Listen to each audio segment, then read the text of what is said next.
वो ये कहना चाहता है कि मैं क्या करूंगा, मैंने क्या किया है, मैं क्या करना चाहता हूं। आज से 10-15 साल पहले जब चुनाव होता था तो चुनाव के मुद्दे विकास नहीं होते थे। विकास होता था हम भैंस के पिठिया पर बैठ करके घूमता नहीं। होता था कि नहीं होता था? होता था कि नहीं होता था? आज से 15 साल पहले चुनाव का मुद्दा होता था तेल पिलावन, लठिया घुमावन। ठीक बोल रहा हूं कि गलत बोल रहा हूं?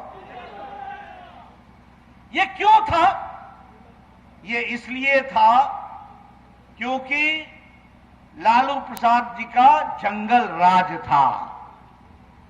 और आज राजनीति की संस्कृति, चाल, चरित्र, सब कुछ नरेंद्र मोदी ने बदल डाला है। अब आओगे तो विकास की कहानी लेकर के आओगे, इस बात को कहने के लिए ये अंतर आया है।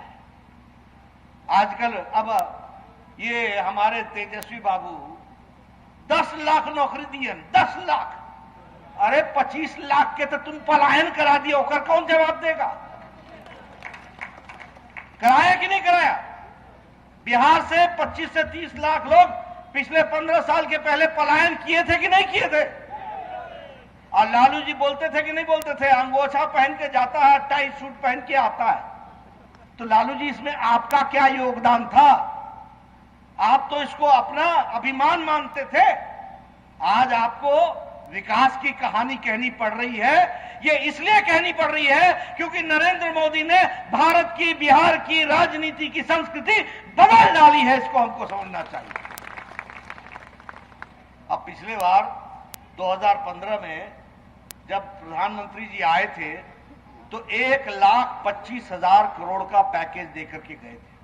देके गए थे ना, 1,25,000 करोड़ रुपए। तो उस समय कहा गया कि जुमला है, जुमला। उस समय कहा गया ये पूरा ना होई। उस समय बोला गया ये गपशप है, ये खाली वायदा है, कुछ नहीं होगा। मित्रों, मैं आज भारतीय जनता पार्टी की तरफ से आपको बताने आया हूं और पत्रकारों से कहूंगा लिख लो, 1,25,000 करोड़ का हिसाब देने आया हूं, उसको आप लिख लो, वो हम आपको बताना चाहते हैं। 3,904 करोड़ रुपए किसानों के लिए खर्च हुए। शिक्षा पर 1,000 करोड़ रुपए खर्च हुआ। स्किल डेवलपमेंट पर 1,550 करोड़ रुपए खर्च हुए। स्वास्थ्य पर 600 करोड़ रुपए खर्च हुए।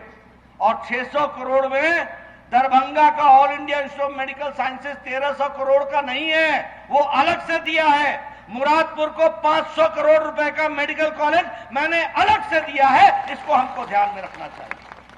उसी तरीके से इलेक्ट्रिसिटी में बोलो, घर घर बिजली आई कि नहीं आई? घर घर बिजली आई कि नहीं आई? 16,500 करोड़ रुपए खर्च हुआ बिहार में बिजली पर। उसी तरीके से सड़क पर आजकल सड़कें बन रही हैं कि नहीं बन रही हैं? 13,820 करोड़ रुपए खर्च हुआ। और हाईवे पर 54,000 करोड़ रुपए खर्च हुआ। हाईवे, 4 लेन, 6 लेन, ओवरब्रिज बन रहे हैं कि नहीं बन रहे हैं? उसी तरीके से रेलवे पर 8,870 करोड़ रुपए खर्च हुआ। आप बताइए, आपका डबल लाइन का इलेक्ट्रिफिकेशन हो रहा है कि नहीं हो रहा है? सीतामढ़ी से इलेक्ट्रिफिकेशन दरभंगा का हो रहा है कि नहीं हो रहा है? 8,870 करोड़ रुपए खर्च हुआ। एयरपोर्ट दरभंगा में बन रहा है कि नहीं बन रहा है? 2,700 करोड़ रुपए खर्च हुआ। डिजिटल बिहार, ये गांव गांव में ये ऑप्टिकल फाइबर बिछ रहा है कि नहीं बिछ रहा है? उसके लिए 450 करोड़ रुपए खर्च हुए। और बरौनी की गैस लाइन के लिए और रिवाइवल के लिए 21,000 करोड़ रुपए खर्च हुए। और टूरिज्म, जिसमें सीता मैया का रामायण सर्किट भी आता है, 600 करोड़ रुपए खर्च हो रहे हैं। 1,25,000 करोड़ रुपए का मैंने आपको हिसाब दिया है, ये हम आपको बताना चाहते हैं। जोड़ लेना, अगर कोई जोड़ में गड़बड़ होगी तो पूछ लेना मेरे को। और इससे अलग हट करके 40,000 करोड़ रुपए और दिया है। किसके लिए? स्वास्थ्य के लिए। आपको मालूम है ना, पिछले 3 साल में मैं स्वास्थ्य मंत्री था, मोदी जी के आशीर्वाद से हमने 11 मेडिकल कॉलेज दिए हैं और 11 मेडिकल कॉलेज में all India institute of medical sciences भी है और आपका मुरादपुर का मेडिकल कॉलेज भी है, उसको भी हमको ध्यान में रखना चाहिए और 550 करोड़ रुपए उसके लिए हमने दिए हैं, ये हमको ध्यान में रखना चाहिए। मित्रों, अभी हम सब जानते हैं कि कोविड फैला था और कोविड मतलब कोरोना। आपको मालूम है कि अमेरिका भी लड़खड़ा गया, यूरोप के देश मुसीबत में पड़ गए कि नहीं पड़ गए? हमसे ज्यादा उनकी स्वास्थ्य की व्यवस्था थी कि नहीं थी? लेकिन ये बड़े बड़े देश जिनकी जनसंख्या थोड़ी थी, ये अभी 20 करोड़ 22 करोड़ वाले देश ये मुसीबत में पड़ गए क्योंकि ये फैसला नहीं कर पाए कि जान बचाएं या अर्थव्यवस्था बचाएं। लेकिन मोदी जी ने समय पर फैसला लिया और क्या कहा? जान है तो जहान है। लॉकडाउन लगाया और 130 करोड़ की जनता को बचा लिया। इसको हमको समझना चाहिए। ये छोटी घटना नहीं है मित्रों, 130 करोड़ की जनता को बचाना। जिस दिन कोरोना फैल रहा था उस दिन हर दूसरे दिन में केस डबल हो रहे थे, हर दूसरे दिन में। लेकिन एक भी टेस्टिंग लेबोरेटरी एक थी, सिर्फ एक, वो भी पुणे में, जहां कोरोना का टेस्ट हो सकता था। दिन भर में टेस्टिंग कैपेसिटी हमारी 1500 थी। लेकिन लॉकडाउन लगा करके प्रधानमंत्री जी ने आज हमारी टेस्टिंग कैपेसिटी प्रतिदिन 15 लाख हो गई है। 15 लाख लोगों की टेस्टिंग होती है, यह हमको समझना चाहिए। उस समय एक भी डेडिकेटेड कोविड का हॉस्पिटल नहीं था। आज 1650 हॉस्पिटल हैं। उस समय कोविड का एक भी डेडिकेटेड बेड नहीं था। आज 4.5 लाख बेड है। उस समय भारत के पास एक भी वेंटिलेटर बनाने का फैक्ट्री नहीं थी। आज 3 लाख वेंटिलेटर बना करके भारत अब एक्सपोर्ट कर रहा है। यह परिस्थिति ला करके खड़ी की है। उस समय एक भी personal protection equipment PPE kit Bharat नहीं बनाता था। आज 4.5 लाख पर्सनल प्रोटेक्शन इक्विपमेंट की किट प्रतिदिन भारत बना रहा है और भारत दूसरे देशों को भी दे रहा है। यह स्थिति आगे खड़ी है। आज मोदी जी के नेतृत्व में 150 देशों को पैरासीटामोल और HCQ की गोली देने का काम नरेंद्र मोदी ने किया है। यह हमको ध्यान में रखना चाहिए। इसलिए मित्रों, जब हम राजनीति की बात में, ये क्यों आपको सुना रहा हूं? इसलिए सुना रहा हूं क्योंकि 2019 में आपने अपने उंगली से सही जगह पर, कमल पर, तीर पर बटन दबाया था। उसके कारण आज यह हुआ कि मोदी जी ने 130 करोड़ की जनता को दिशा दिखा करके देश को बचाया है। यह हमको समझना चाहिए। क्या गरीब कल्याण पैकेज नहीं पहुंचाया आप तक? बताइए, 80 करोड़ की जनता को 5 किलो चावल या 5 किलो गेहूं और 1 किलो दाल, ये 80 करोड़ की जनता को मार्च महीने से लेकर छठ तक इंतजाम किया है कि नहीं किया है? गांव में पहुंचा है कि नहीं पहुंचा है? पीछे से आवाज आनी चाहिए। गांव में पहुंचा कि नहीं पहुंचा? मित्रों, 20 करोड़ बहनों को, अब देखिए नेता का अंतर क्या होता है। 2014 में मोदी जी ने कहा लाल किले के प्राचीर से कि तुम जीरो अकाउंट पर जनधन का खाता खोलो। तो लोगों ने कहा प्रधानमंत्री खाता खुलवा रहा है, खाता का क्या होगा, खाता क्यों खोल रहे हो?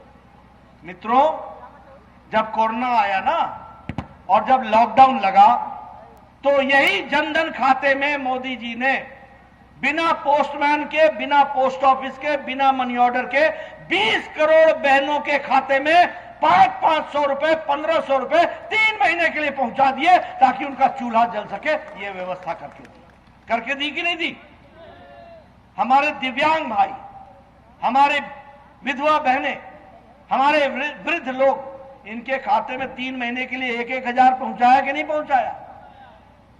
और 8 करोड़ 56 लाख किसानों के खाते में 2-2 हजार रुपए के 2 किस्तें 4 हजार 6 हजार पहुंचाया कि नहीं पहुंचाया? किसानों को मिला कि नहीं मिला? मित्रों, ये कोरोना के काल में प्रधानमंत्री जी ने, एक समय प्रधानमंत्री राजीव गांधी थे, बोलते थे 1 रुपया भेजते हैं 85 पैसा बीच में गायब हो जाता है। और एक प्रधानमंत्री नरेंद्र मोदी हैं, जिन्होंने 8 करोड़ 56 लाख किसानों के खाते में सीधे सीधे 6,000 रुपए पहुंचा दिया, यह व्यवस्था करके दी। यह बदलता भारत है जिसको हमको समझना चाहिए। इसलिए मित्रों, जब हम इन सारी चीजों की बात करते हैं, अब आत्मनिर्भर भारत की बात है, मैं आपसे निवेदन करूंगा सीतामढ़ी के लोगों से, मैं निवेदन करूंगा दरभंगा के लोगों से, मैं निवेदन करूंगा आप लोगों से कि आप किसान की संगठन बनाइए, फार्मर्स प्रोड्यूसर्स ऑर्गेनाइजेशन, और आत्मनिर्भर बिहार के लिए मोदी जी आत्मनिर्भर भारत के लिए 1 लाख करोड़ रुपए दे रहे हैं। किसान फैसला करेगा कि उसको क्या चाहिए, उसकी धरती पर पैसा मोदी जी का सीधा उसको पहुंचेगा। इस तरीके की व्यवस्था की गई है आत्मनिर्भर बिहार में, आत्मनिर्भर भारत में। यहां मखाना होता है, यहां पर मछली पालन का बहुत बड़ा स्कोप है। मैं देख रहा था ऊपर से, बहुत से तालाब है यहां पर, मछली पालन का स्कोप हो सकता है। और मीठा मछली सिर्फ उत्तर बिहार नहीं मिलता है, और बिहार सीधे सीधे देश को मछली सप्लाई करने का काम कर सकता है, आत्मनिर्भर बिहार का काम कर सकता है। यह हमको समझना चाहिए। और इसके साथ साथ मैं ये भी आपको बताना चाहूंगा कि जहां जनधन खाते में पैसे तो गए, लेकिन यह मोदी जी ने लालटेन युग से निकाल करके एलईडी युग में पहुंचाने का काम किया, तो नरेंद्र मोदी ने किया है। इसको भी हमको समझना चाहिए। ढिबरी जलता था ना पहले, ढिबरी लालटेन जलता था ना। कभी सोचा था कि बिजली आएगी? कभी सोचा था कि एलईडी बल्ब आएगा? देश में 37 करोड़ मुफ्त एलईडी बल्ब पहुंचाया है, और बिहार में 1,95,00,000 लोगों को एलईडी बल्ब मुफ्त दिया गया है। यह बिहार की तस्वीर बदली है, इसको हमको समझना चाहिए। मित्रों, यह एलईडी बल्ब ही नहीं है, यह बिहार की तस्वीर और तकदीर बदलने का है। मैं बिहार में पुराना रहा हूं, मुझे मालूम है। बिजली आई, बिजली आई, बिजली आई, आती ही नहीं थी। ठीक बोल रहा हूं कि गलत बोल रहा हूं? और गर्मी में आधे लोग ना बनियान उठा के आधा हवा खाते रहते थे। गलत तो नहीं बोल रहा हूं, मुझे अच्छी तरीके से तस्वीर याद है, गलत तो नहीं बोल रहा हूं।